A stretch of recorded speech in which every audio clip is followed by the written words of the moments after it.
They say that all your old girls got somebody new. I said, damn, really? Even Rosemary? Even Leanne Seeley? They said effing right. My mom listens to this. They were the first to go. It's nothing personal. It's just that all the women that you slept on were working, though. They've been saving up.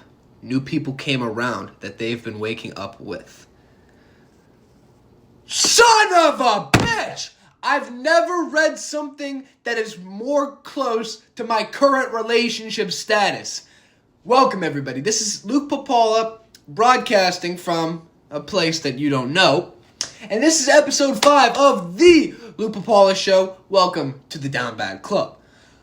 Wow, we have a lot planned out for you, but first off, I'm going to get back to what I just read.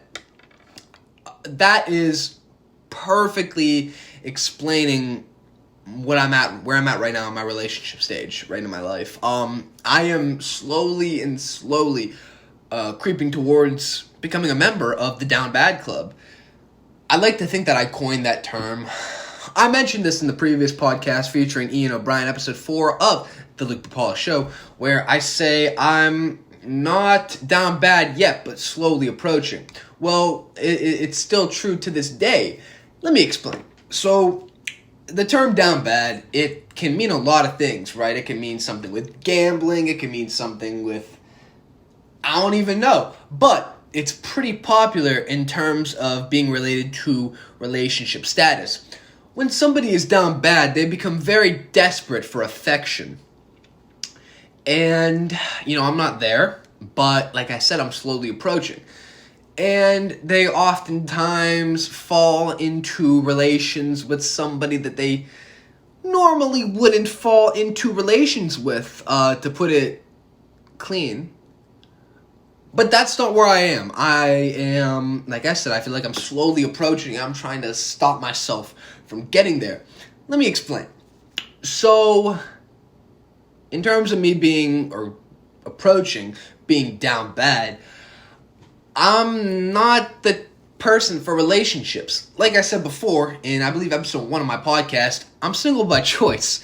And that's because, one, I don't like people telling me what to do, right? I've had girls in the past that have told me, you can't hang out with so-and-so because that girl that you claim as your friend, it's toxic. It's not good. I feel threatened.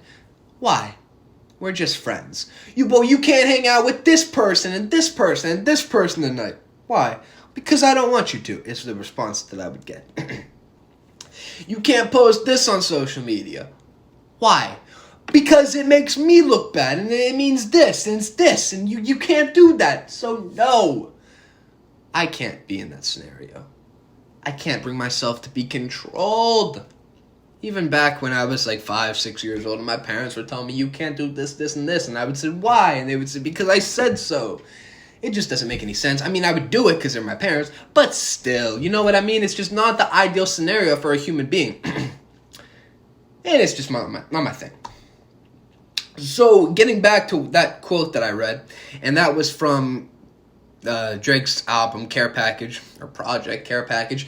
The song is called Club Paradise, and basically he's saying that all these girls that he used to date at one point or another have found somebody else, right? And the city where he's from has kind of passed him by, and he's sort of behind in terms of current events and stuff like that. Like the city has moved into the future, and he's just remained stagnant in the present. And his exes now have lives and careers with men that aren't him, right? They've all moved on, and he's still there. So that's kind of what my scenario entails, right? I'll give you a good example. So I dated a girl back in 8th grade, right? And I don't even know if you call it dating, so I'll put quotes around it, right? It wasn't technically dating, but it was like an 8th grade relationship. And we dated for about a month, whatever. We only hung out like twice, 3 times, whatever. It was like you text whatever and stuff like that. But after a month or so, I texted her, maybe like, I don't know, around in the morning-ish. And, she didn't text back. I was like, I don't know. It's my first relationship at the time. Not anything serious. And so I was friends with her friends as well. So I texted her friends, and I gave them my situation. They said, "Oh, don't worry, she'll definitely text you back." I was like, "Whatever, okay." Well, 8 o'clock comes, or around 8 o'clock. It was the evening, and I was like, "Oh, I'm starting to get worried." But whatever, she'll text back. So the next day, she texts back, and she said how she wanted to break up. And I can't lie, I was heartbroken for a couple weeks. My first somewhat relationship-ish thing, not serious, but still. And, yeah, I was a little bit heartbroken, I'm not going to lie. Well, fast forward, and the next guy that she dated, she ended up getting engaged to relatively recently. Within the last couple months, she got engaged to this dude who they've been dating for like 3 years or so. But it just so happened that he was the next guy after me. And, they got engaged. So I'm happy for them, everything like that. I'm not like jealous. I'm not bitter at all. Like I said, it wasn't a serious relationship, and I'm not the jealous type. But it's just funny. Like, she had to go through me first to find her future husband. So I guess what I'm trying to say is, ladies, women, I'm not here for the long time, I guess. But if you're ever doubting that you'll ever find your man, or you're ever saying, wow, I'll never have, I'll never find the one, I'll never find my husband, your husband's not going to be me, but just know the guy after me, it will be your husband, it will be the one. So if you're ever doubting yourselves, all you have to do is go on a date with me, and I guess, you'll find the one. That isn't a call for me per se, asking you to go on a date with me. I don't want to be in the dating field. Well, actually, I'm not gonna lie, I like the dating field. It's just like the relationships and stuff that come after. I'm not too big of a fan. Another reason that girls aren't too happy with me right now, at least a portion of them, is because I do this podcast, right? And I say whatever the hell I want.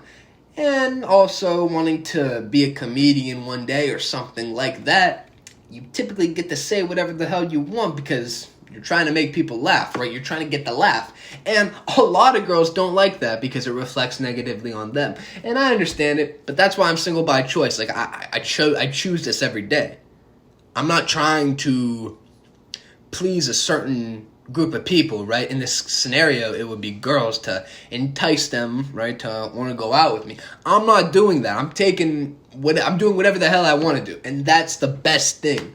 I'm not desperate out here. But at the same time, human nature starts to creep in. And because I'm trying to restrict myself from being in that relationship space, there's the clock. We'll wait for it a little bit. I don't want to talk over the clock. It's a beautiful chime, though. The thing is, though, it's supposed to chime on the hour. And it's 8:37. So, like... But anyway... I'm keeping myself, I'm trying to have the discipline, and it's not hard, to not go get involved with somebody that I wouldn't get involved with if I wasn't approaching being down bad. And I don't think I will. But it's tough, for a lot of people, not for me. But if I stay on this trajectory, it's remaining likely that I'll become a part of the down bad club, at least temporarily. But it's funny though, because I see girls that I used to go out with or date or whatever, and they're all happy, and I'm happy too. Let me tell you, I'm not bitter. I am not angry. I am so happy that I am single. But at the same time, it would be nice here or there to, go on a date or two. So, and I've met really cool people. In the last, year, I'd say, I've talked to, I don't know, but had experiences with, different girls, and they're all cool, awesome people, you know what I mean? I've had awesome conversations, everything like that, and they're all sweethearts, so I can't really complain, but, it's a little bit difficult in this field. So, But yeah, that's really it. Although I will say though, and this is somebody on the outside of the relationship bubble, I'm not a fan of those couples that like to put it all out there.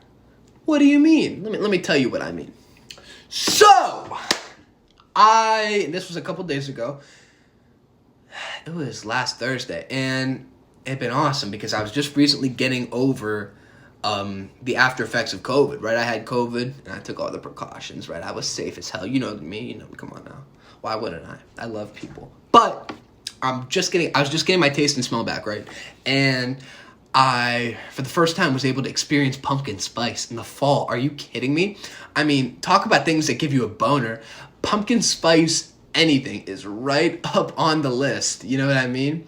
It's right up there with like a breeze. You know what I'm saying? Like, whew, wow. Anyway, I had a pumpkin spice hot latte, and a pumpkin spice muffin from muffin from Dunkin', and it was fantastic.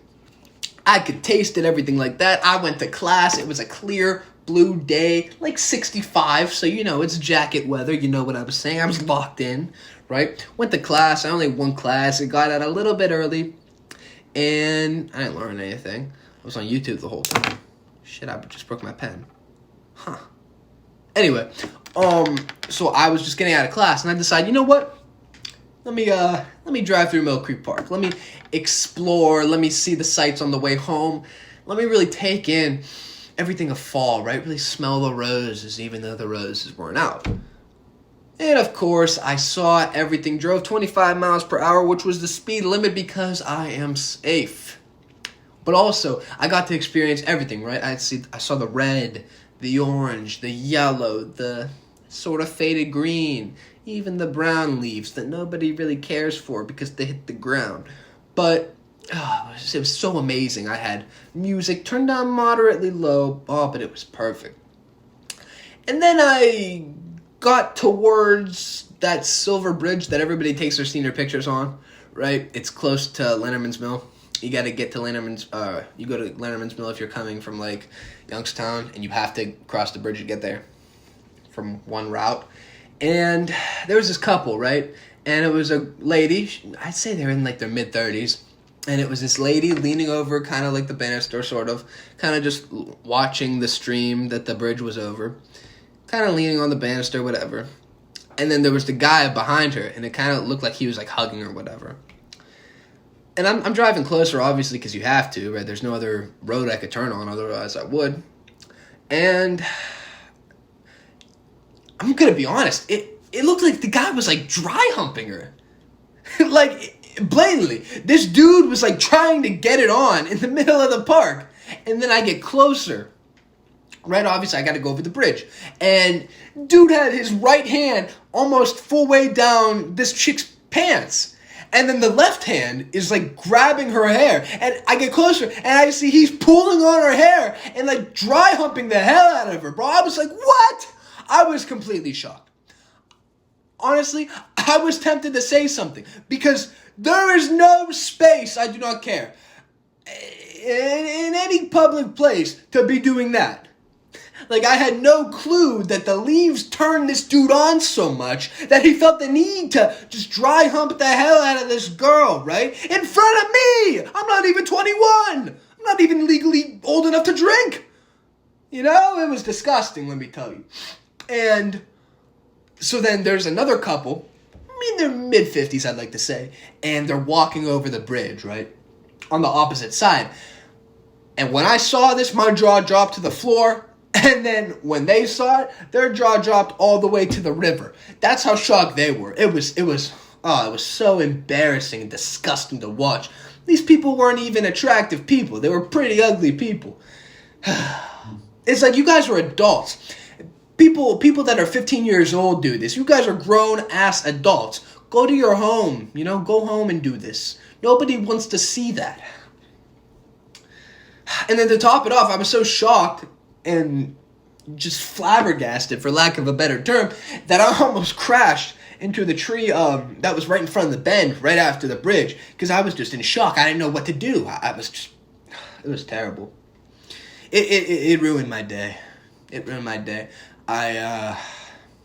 I went home and I was mad the rest of the day. I was just so disgusted with myself for what I saw. It was terrible. I don't know why do people do that? It's often men too that are the initiators of this toxic activity, for lack of a better term. Why do they do that, right? I'll give you another example of what I mean. So this one day I was in church, and I'm a good boy. I go to church. But I was in church one day with my family, and we were sitting towards the back, right? And the way the church goes, right, you have the aisle right in the center, and then you have congregation on one side, congregation on the other side. The shape of the congregation, when you talk about the pews on both sides, is a rectangle. And the church overall is a rectangle, right? So you have the middle aisle, like I said, you go in front of the pew, receive First Communion, right, on both sides, left and right. And then you go the back aisles on the side of the church, and then you get back to your seat. So they start, they process in, whatever, and the mass is going on, and I see this guy, probably 5, 6, 7 rows, there's like 7, 8 rows in front of us, and he's got his arm around his, I'm assuming, wife. I mean, they look like they were in their mid-50s, and then I see him start to, like, caress the back of her neck.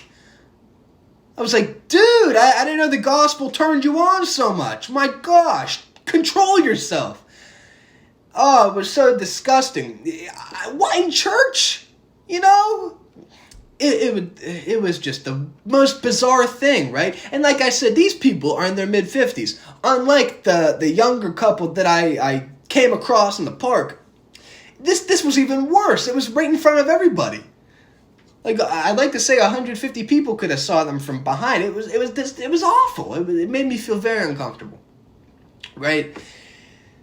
And then after seeing probably a good 45 minutes of him with his arm around her, caressing his neck, it's time to go up and receive the Eucharist, right?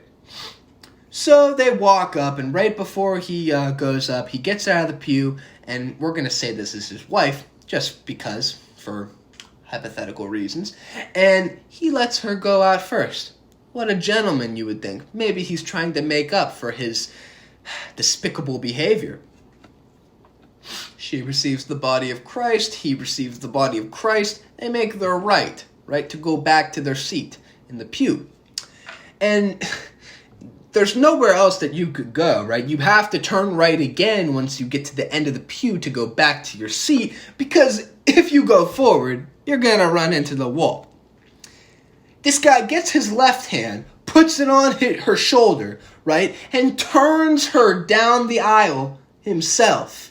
This woman was not retarded. She was fully capable of executing the turn and going down the pew herself. But this guy felt the need to move her however he pleased and be so controlling. And this was such a disgusting act. I could not help but witness it, as I was, of course, trying to pray. But I could not help but notice the toxicity that this couple endured. See, that's the thing. The toxicity that this guy originated or initiated. He literally controlled his wife and with his body language, and it just got me wondering, like, how much has I can't even talk because I'm so angry. How much has she had to endure, right? I'm not saying like large shit, but annoying stuff, like him controlling her. Oh, don't wear that dress today. Wear this, and you know what I mean. And it goes vice versa. There are so many controlling, toxic women out there, and I just can't stand it. That's once again why I'm single by choice. But it got me thinking: how many people are actually like this? You know what I mean? They're just toxic, and you just don't want to. You don't want to be around them in terms of like how they act towards each other, right? A lot of couples, for example, like on Valentine's Day or the anniversary, they put it on Instagram, they put it on Facebook for all you older people, they put it on Snapchat, Twitter, happy 1 month, happy 2 months, happy Valentine's Day, happy year, baby, I love you, all that. And they don't know what it means. They don't know what the word love means. It is the most cringy thing you would ever see, because they're together, like I said, a month and a half. Happy Valentine's Day, baby, I love you, right? I'm so happy I got to spend my first Valentine's Day with you. I'm not gonna lie, I was guilty of this once upon a time. I never said I love you on Instagram, but I said first Christmas with a girl that I was dating at the time. And, we broke up shortly after, but that was neither here nor there. I was a youth. I've learned. But we're talking about people in their 20s doing this, man. I was 18, so, give me a pass. But anyway, you see this, and then they break up shortly after. People that are grown, people that can already legally drink, you know what I mean? I'm absolving myself because, like I said, I did this, but I was a little bit younger. You know what I mean? I was basically not even a legal adult. So, you can't really fault me on that. But anyway, going back to it's just so funny. You see all these people putting out on social media how great it is to be in a relationship, how everybody's got to be in a relationship. But then once again, they get home, they're arguing about the same stuff. She's talking his head off about how she hates her friends and how she wishes blah, blah, blah, blah, blah, and this happened and this happened. And he annoys the hell out of her talking about whatever he's talking about at his bullshit job all day long. And the two just annoy each other so much that they end up getting a divorce. I read a study, and correct me if I'm wrong, well, you won't be able to actually, but I saw a study. It was like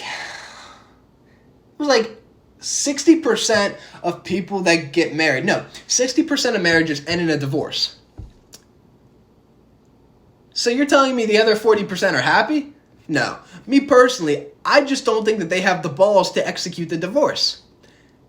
Once again, why I'm single. But what I'm trying to say is they all make it seem like in public that, the relationship is the best thing for you, marriage is the best thing for you. But it's really not. And what really, going back to the couples that are executing these public displays of affection in public, these displays of affection in public is it's not that. Quit making your relationship look like it's good. You know what I mean? Everybody's got their problems, but me personally, I don't want to know how good your relationship is or how bad your relationship is. I don't want to know at all. You're making me uncomfortable. That's the point I'm trying to make. Even my parents, man, they'll be holding hands and we'll be at an event, whatever, and they'll be walking.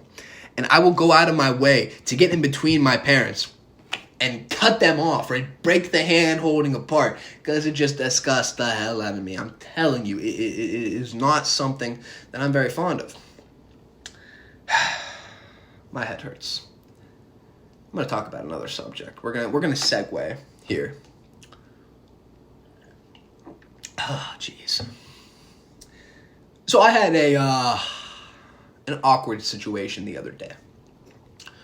I was driving to the undisclosed location where I was interviewing Ian O'Brien, OP, for episode 4 of the Luke Papala Show. If you haven't listened to it, go ahead, go check it out. You will not regret it. Don't let that long time on the episode, it's 40 minutes long.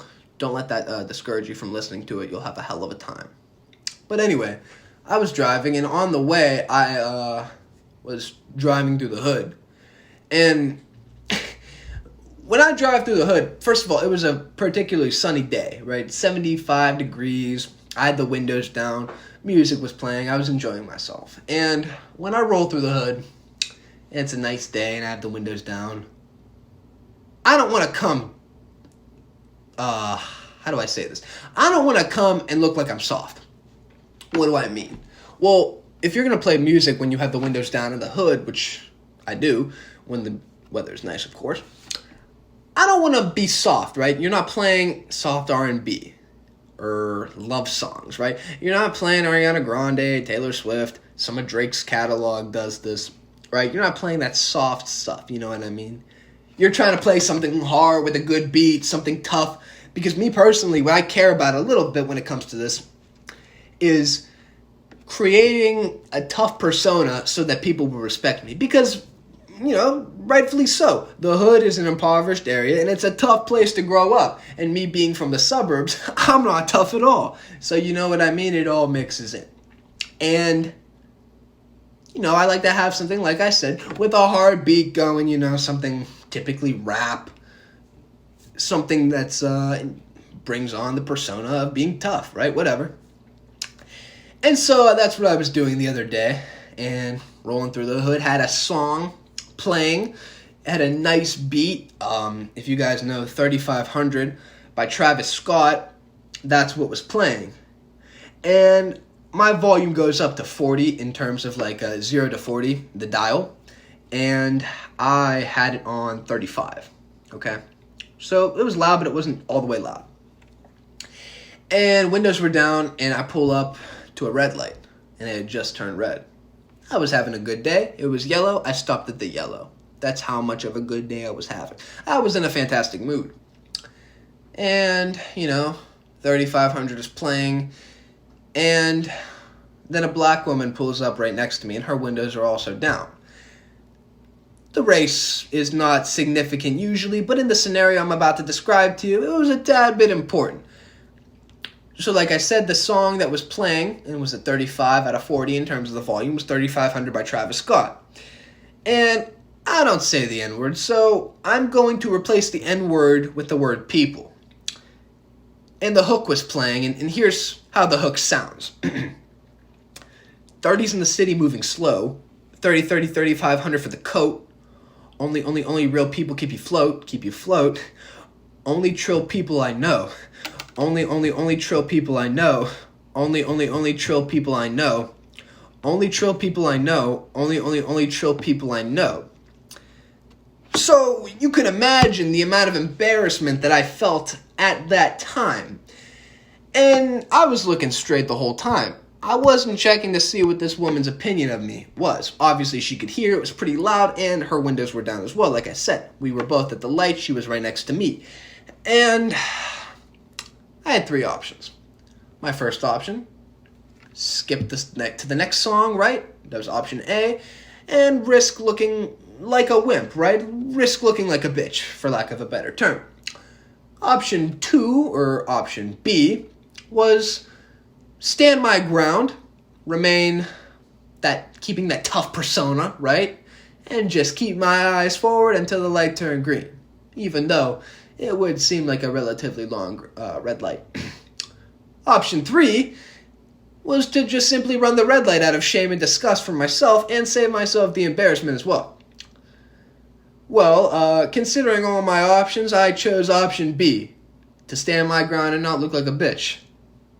Until I chose option A, and I skipped the song just like that. Thankfully, the light turned green soon after I made that choice, and I didn't have to have that embarrassment or shame anymore. Mind you, I did not sing any of the lyrics that were in the car at the time. I was just simply vibing because it was a great day. But, I put myself into an awkward situation. I always seem to get myself into an awkward situation. And much like now, I often dig myself into a hole that I can't climb out of. So I'm just going to stop talking and quit digging myself in the hole. Just know that I got out of that situation, and that's all that really needs to be said. But all in all, at least obviously I didn't choose option C, which was to run the red light. My head hurts again. I don't know why my head hurts. I've been ranting, I feel like, for too long. How long has it been? It's been... Hold on 1 second. 28 minutes. Not bad. My fantasy football teams have been awful. I have one team that's 1-3, one team that's 2-2. And I've got pretty good players. They just never seem to match up and, perform as a cohesive unit when I want. So hopefully this weekend my fortunes will change and I'll be able to fix that. But yeah, guys, that's the podcast. That's episode 5 of the Luke Papala Show. Welcome to the Down Bad Club. Hopefully they won't be accepting me for a long time, if ever. I hope everybody enjoyed it, and I hope everybody has a great rest of your day. Take care.